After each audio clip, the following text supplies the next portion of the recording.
That was a song we played at my dad's funeral.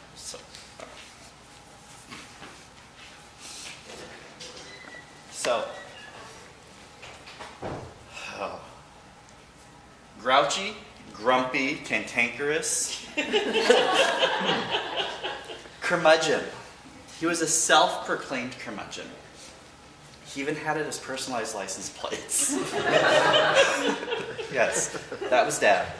My parents met in '94.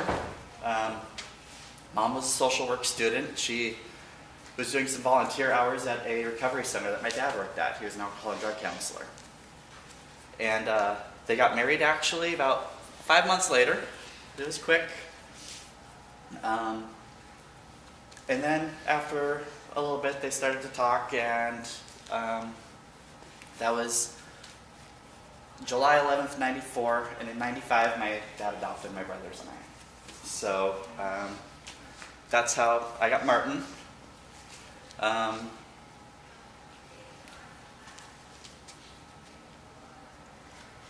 Dad had, in the '60s, my dad had a hard life. He grew up in the South, and then he grew up in rural Montana. In the '60s, he broke his back, and he had surgery done.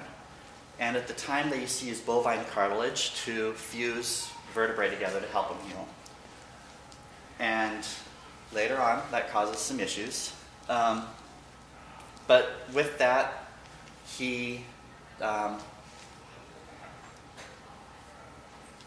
developed an addiction to pain meds. And then later on, he actually started drinking quite a bit. And in 1984, his oldest son committed suicide. And actually, that is when Dad got sober. He became an alcohol and drug counselor later on, but when he first got sober, his AA sponsor looked at him and said, "Bill, you're going to go to 90 AA meetings in 90 days, and you're going to sit there and you're going to be quiet and you're not going to say a word." I still don't know how my dad did that, because he couldn't keep his mouth shut. He always had something to say about everything. Growing up was always fun, because the relationship that my mom and dad had was fun for a lot of it. It was, someone would go up to my dad and say, "Gee, Bill, robbing the cradle, aren't you?" Because there's a 17-year age difference between my parents. And before he could even say anything, my mom would turn around and go, "Oh no, I collect antiques."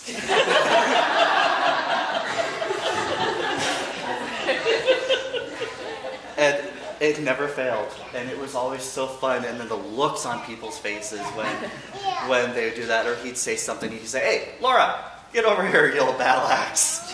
And people would go, "What?" And she was just like, "Yeah." But it was fun. Growing up, we had our issues. You know, he became my dad when I was 12 years old. For a long time, it was just Mom and us boys. So I might have had some issues with having a man in the life again. But my dad, he was raised Catholic. And then he got in touch with his Native American roots, and he started following the Sioux Indian traditions. And so we did the sweat lodge growing up.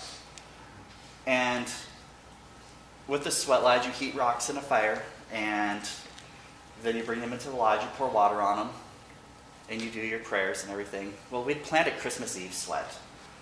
And when we were doing the sweat, once the fire has been lit and the rocks are heating up, you can't turn back. You have to have a sweat. And then, as the fire is going, phone rings. "We can't make it.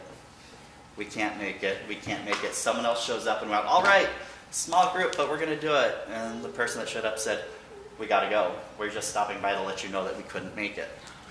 So, it's just Dad and I. And he was essentially a pastor for me. Dad and religious leader. So, it was a different type of relationship. And we're in there and we're in the sweat, and it's Christmas Eve. And my dad always said, whenever we were in the sweat, "I don't care who you pray to. If it's Tonkashila, the grandfather, Unchimaka, Mother Earth, God, Allah, Buddha, as long as you come in with a good heart and an open mind, that's what matters."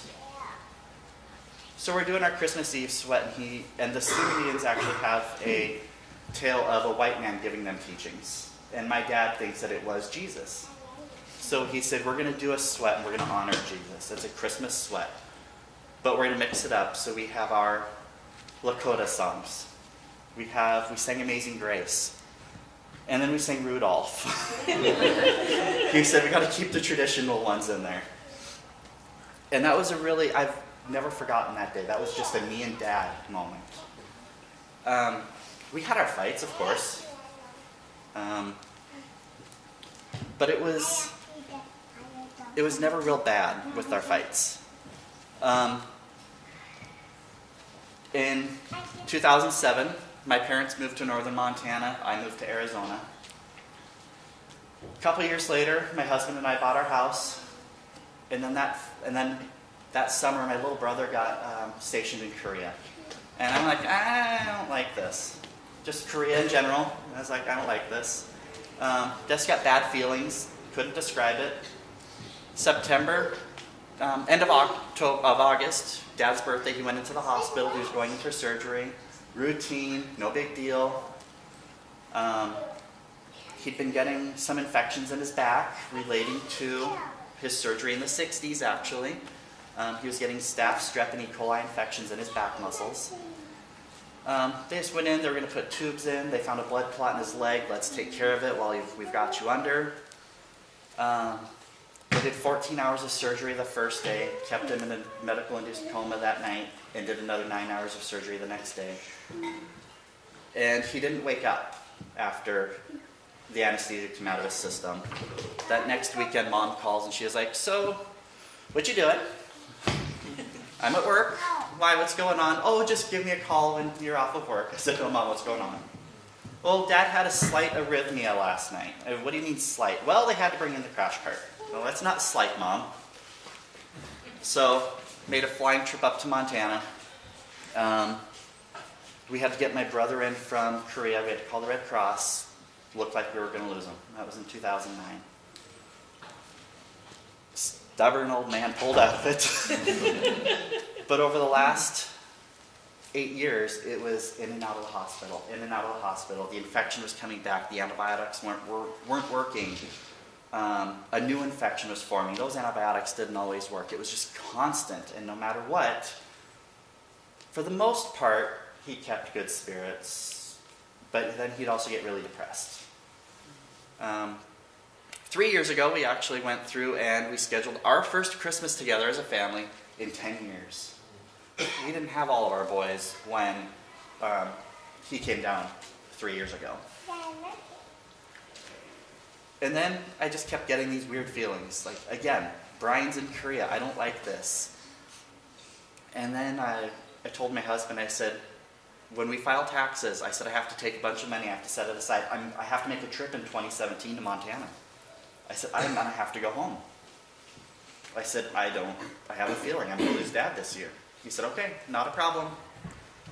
So January 26th, I got all my paperwork and actually filed taxes. Messed up on something on the twins, refiled on the 27th. 6 o'clock, 6:30 in the morning on January 28th, Mom called me. And I knew what it was. She said, he's gone. I said, I actually took a day. I took that morning, I called our friends, I was calling family. I called the Red Cross again because Brian was in Korea. I had to get him home.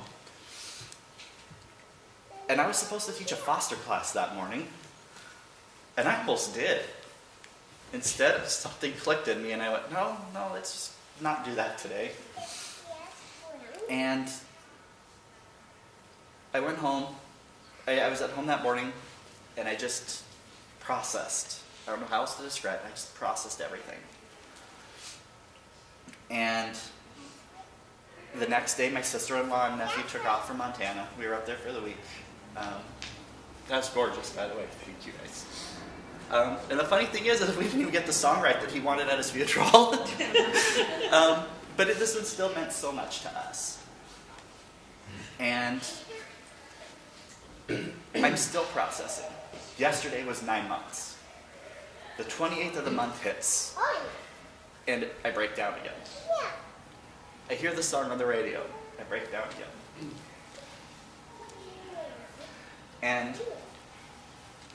But I think about all the things that, with Dad. And we were sitting at Dad's funeral. The night before, we had family and friends over, and there might have been one or several bottles of wine opened up that night. And I couldn't process. I couldn't deal with what was going on the next day. And I might have had a little bit too much. And we're sitting there at the funeral, though, and we're breaking down, and we're crying. And my brother Brian looks over at me. We're bawling. He goes, I always figured I'd be the one that was drunk or hungover at Dad's funeral, not you.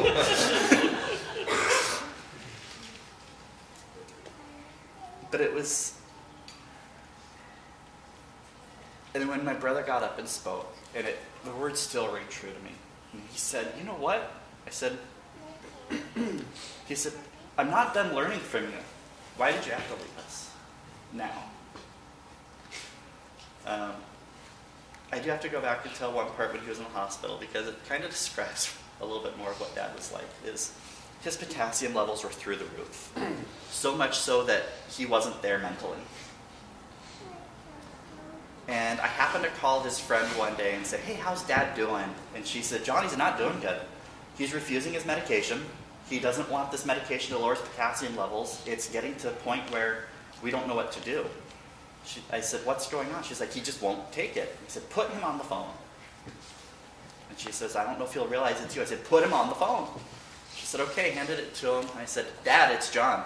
He was like, "They're trying to make me take this medication. You and your friends are over here telling me not to do it. I don't know what's going on. You're telling me not to take it. The doctors and the nurses are trying to force this on me, and I don't want it." And I said, "Listen to me, you old bastard. Take the medication. You need to. You need this." And a couple of days later, and hadn't heard anything from him, and I call him and talking to him. He was really short with me. I'm like, "What's going on?" He goes, "You called me old." I said, "Well, you're 76. I said, but my whole thing with that was, I said, of everything else, that's what he got out of it. Forget anything else I said to him. I started grieving for my dad when he was in the hospital. Since he's passed, I haven't had the anger stage. I've had memories. I actually feel like for me today, we had our family funeral, but you guys are family too. And to me, I feel like, thank you for allowing me to share my dad with you, because you are a family for me. So, thank you.